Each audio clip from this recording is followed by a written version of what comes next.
How often, looking at travel photos or listening to stories from loved ones, do you catch yourself thinking, "Oh, how I wish I could go somewhere again, see the world, have a change of scenery"?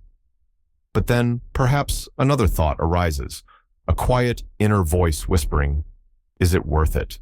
Won't it be too difficult? Can I handle it?" That's a familiar feeling, isn't it? You and I have lived long, full lives, accumulated wisdom and experience. But let's be honest, our bodies after 60, and especially after 68, work a bit differently. They're like an old, wise friend, demanding more attention and gentle care. Recovery after exertion is slower, familiar things can cause unexpected fatigue, and a change of scenery, which used to be invigorating, can now become a source of stress. And this is where the hidden dangers of travel lie, the ones we'll talk about today. These aren't obvious risks like lost luggage, but the pitfalls that can turn a long-awaited vacation into a series of troubles. For example, underestimating your physical strength, which results not in the joy of discovery, but in exhausting fatigue, as if you're trying to run up a mountain, forgetting that it's now better to walk slowly, enjoying the view. Or neglecting medical preparation, which can turn a minor inconvenience into a major problem far from home, like setting sail without a compass and a life raft. But don't rush to get discouraged and give up on your dream. I'm here to help you recognize these hidden reefs and learn how to navigate around them. I promise that after our conversation, you'll feel much more confident, knowing how to prepare for a trip so that it brings only joy, new experiences, and a boost of energy. All the advice will be simple, understandable, and accessible to each of you. So, make yourselves comfortable, pour a cup of tea, and let's figure out together how to make your future travels safe and unforgettable. Stay with me until the end, and you'll learn all the secrets.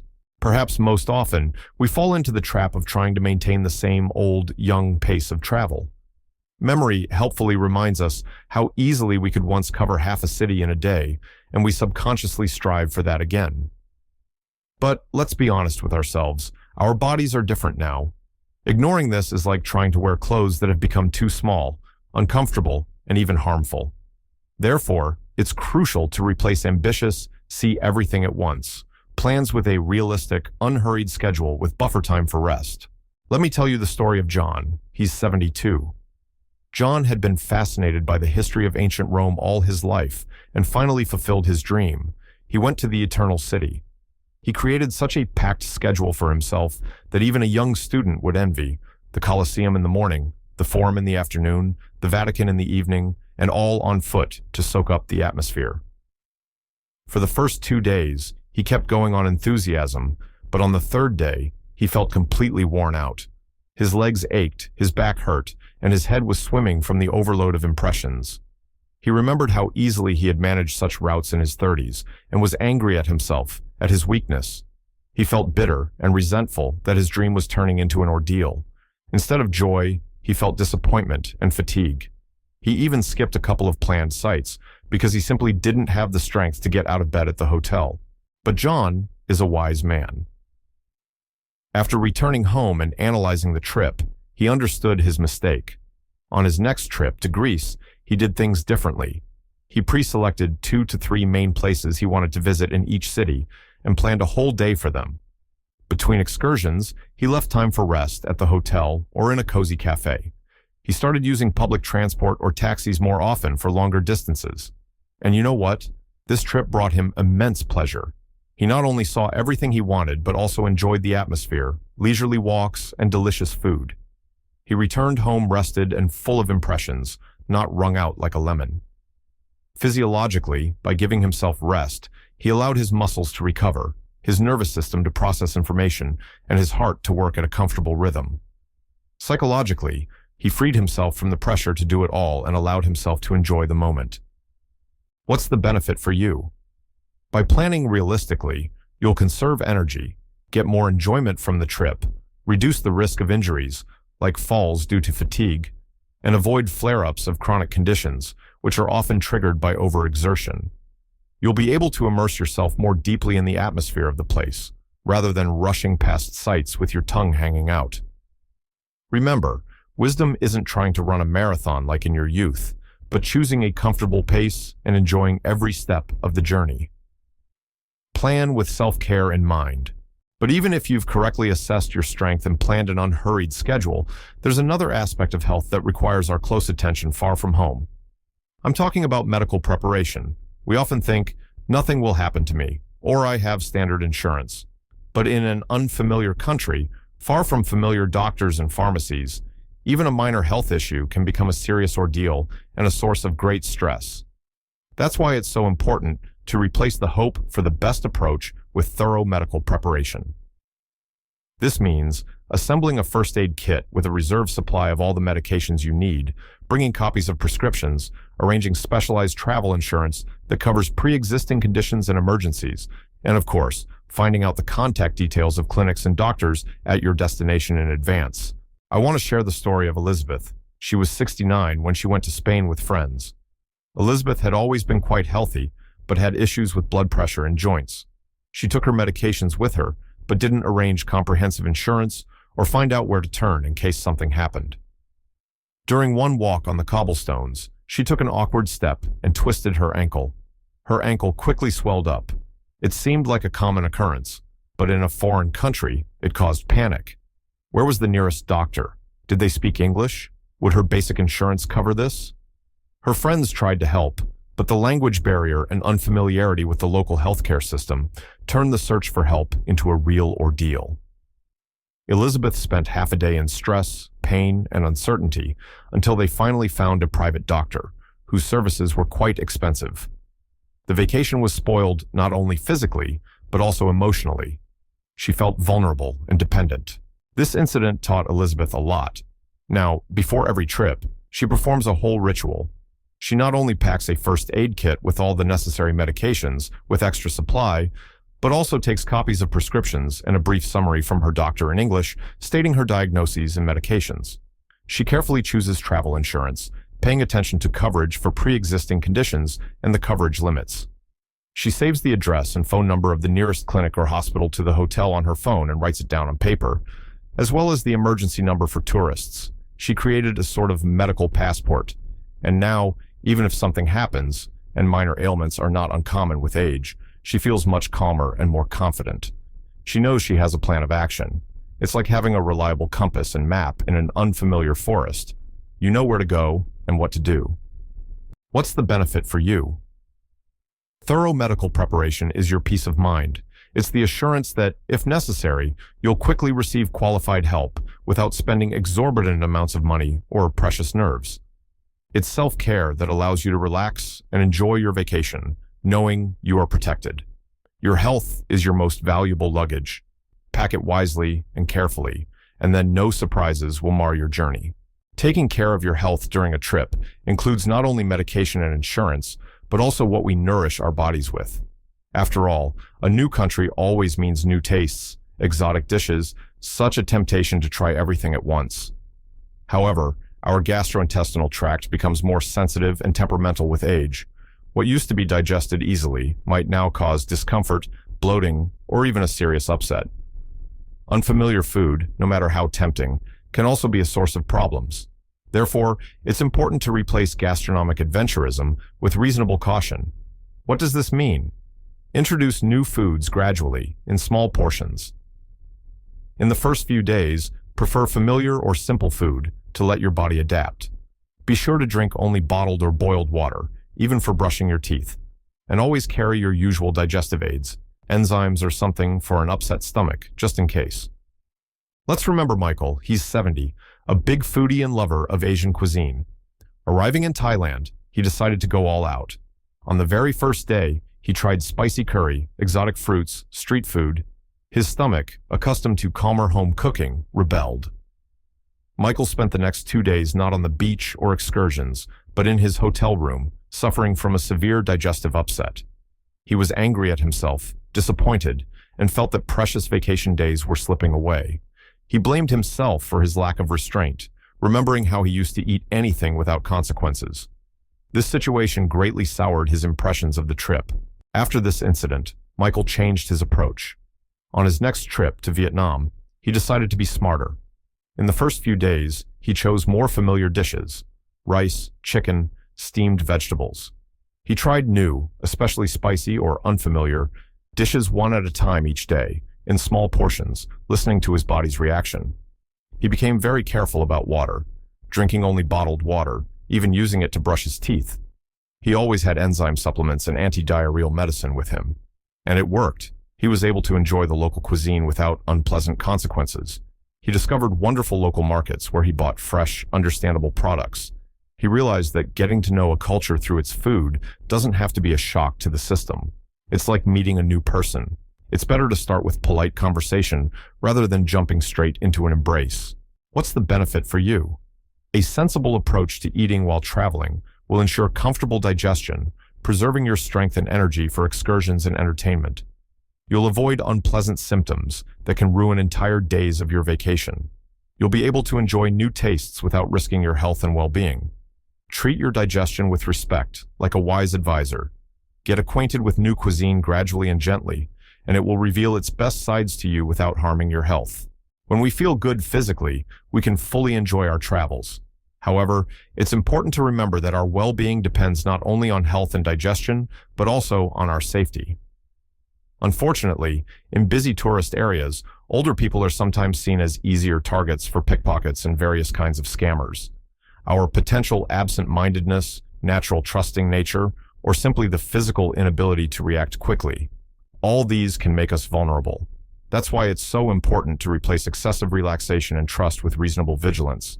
This doesn't mean you should be afraid of everything. No, it means taking simple precautions. Keep valuables, passport, money, phone, in inner pockets, or a special bag that's always in front of you. Don't carry all your cash at once. Be especially careful in crowds, at stations, and in markets. And it wouldn't hurt to read up beforehand about common tourist scams in the country you're heading to. Listen to the story of Susan, 71. She was traveling in Paris, the city of her dreams. Captivated by the sights, she stood in the square in front of Notre Dame, taking photos, and completely let her guard down. Her handbag hung on her shoulder, slightly open. At some point, a pleasant-looking young woman approached her, asking her to sign some petition.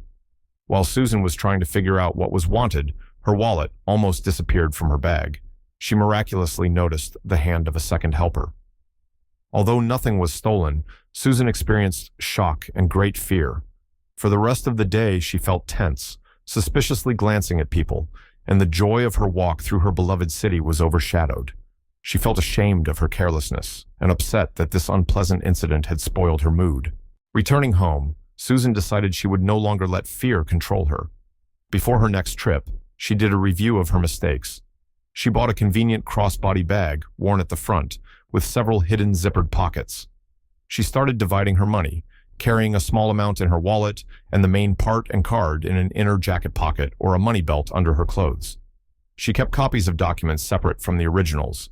She also read online about typical tricks scammers use in the country she was going to. And you know, this preparation gave her a great sense of confidence. She still enjoyed her trips, but now with an inner sense of calm, knowing she had taken reasonable precautions. It's like putting a reliable lock on your house door. You don't expect burglars, but you sleep better knowing you're protected. What's the benefit for you? Reasonable vigilance will protect your money, documents, and nerves. You'll feel more confident and secure, allowing you to fully relax and enjoy your trip without anxiously looking over your shoulder. You'll be able to avoid stress and unpleasant dealings with the police or consulate in case of theft. Vigilance during travel is not paranoia, but a sign of wisdom and self-care. Be attentive, but don't let fear steal the joy of discovery from you. Maintaining vigilance and protecting our valuables helps us feel calmer, but peace of mind can evaporate for another reason, if we suddenly get lost in an unfamiliar city. Let's agree, orienting yourself in a new place, remembering routes, figuring out complex transport systems, or quickly switching between languages can be more challenging with age. Modern technologies like phone navigators certainly help, but they too can fail. For example, the battery might die at the most inconvenient moment, and the confusion and anxiety of being lost can ruin the whole day. Therefore, a wise decision is to replace complete reliance on gadgets or your own memory with using simple and reliable anchors. Always carry a hotel business card with the address, preferably also in the local language. Grab a paper map of the area where you're staying. They often give them out for free at hotels. And please don't hesitate to ask locals or staff for directions. Learn a couple of key phrases like, "Excuse me, how do I get to—" It helps a lot. David, 75, always prided himself on his sense of direction. But during a trip to London, he decided to tackle the famous Underground. Once underground, he got confused by the multitude of lines, transfers, and signs. He tried to figure it out using an app on his phone, but at the most inconvenient moment, his phone died. David panicked. He couldn't remember the name of the station he needed, didn't know which way to go, and felt completely helpless amidst the bustling crowd. He was embarrassed to ask for help, afraid of looking foolish. This episode really threw him off balance and made him doubt his abilities. This experience was a lesson for David.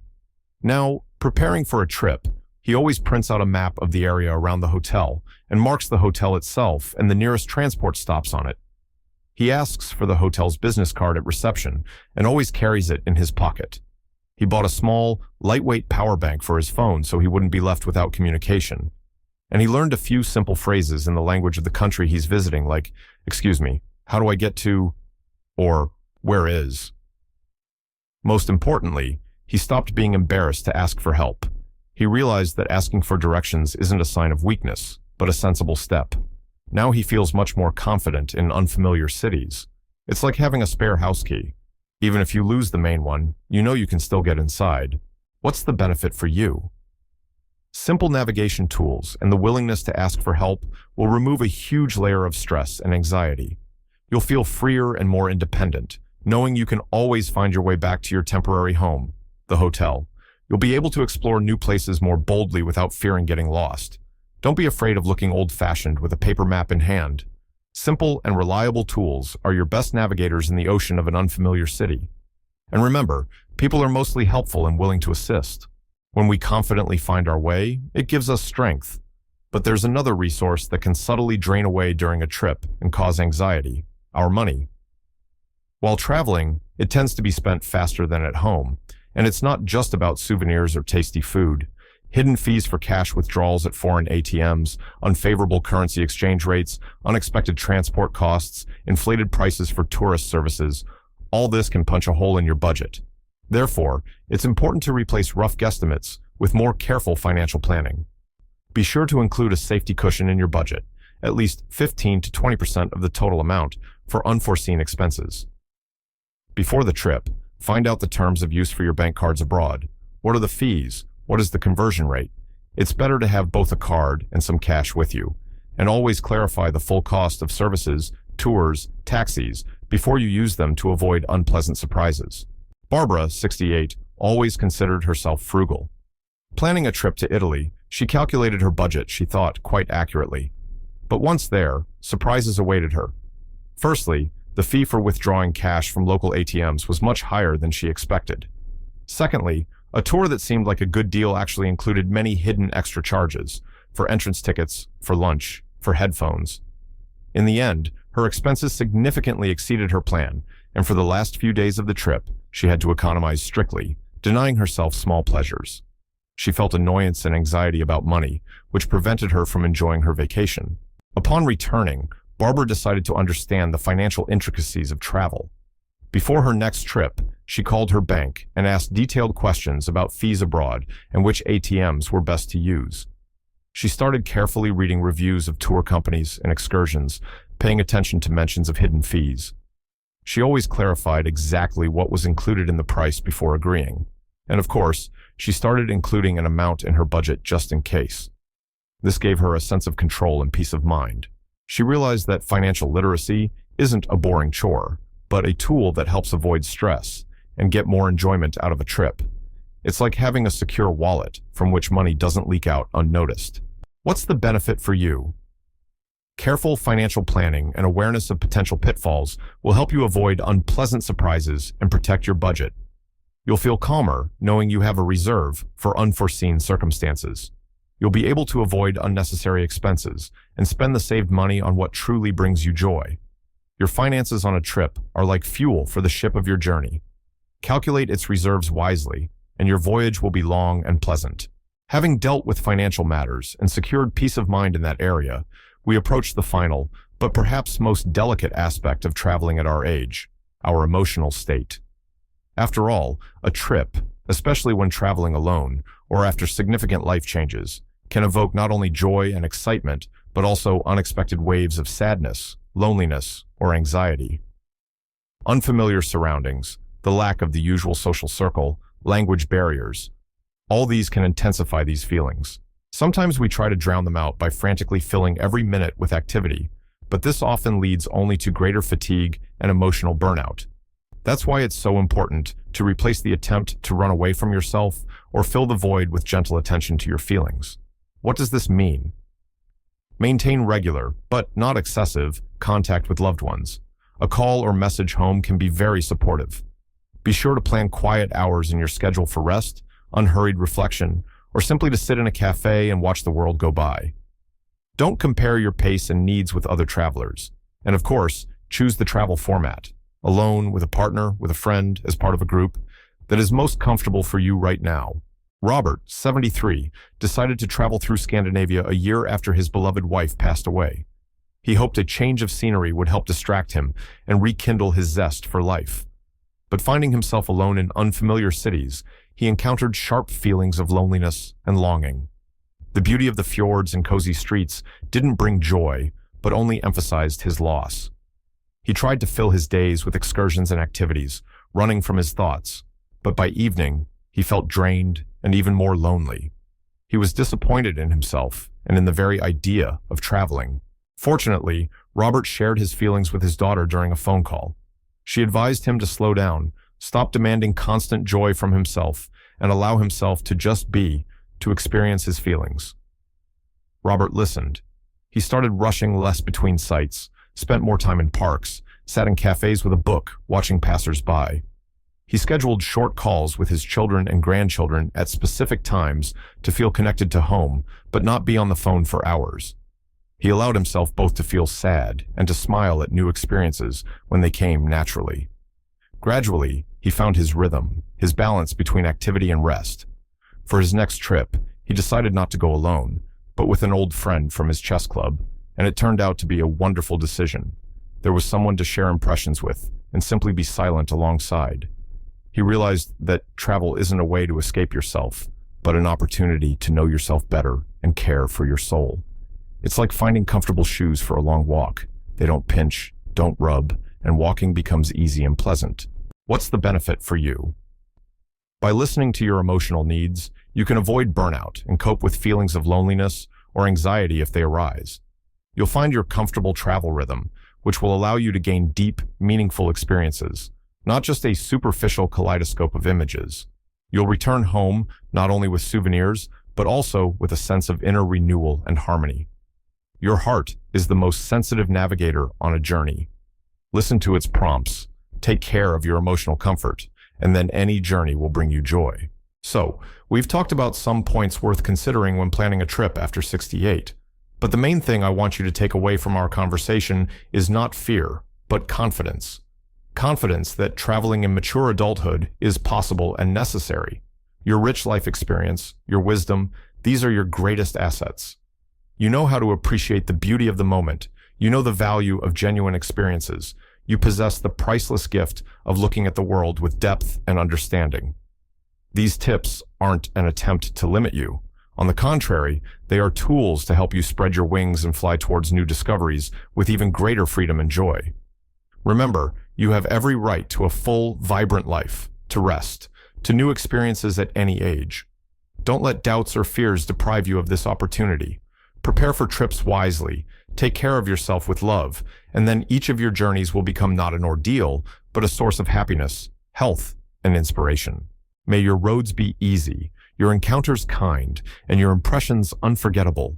Travel. Discover the world and yourself in it. You absolutely deserve it.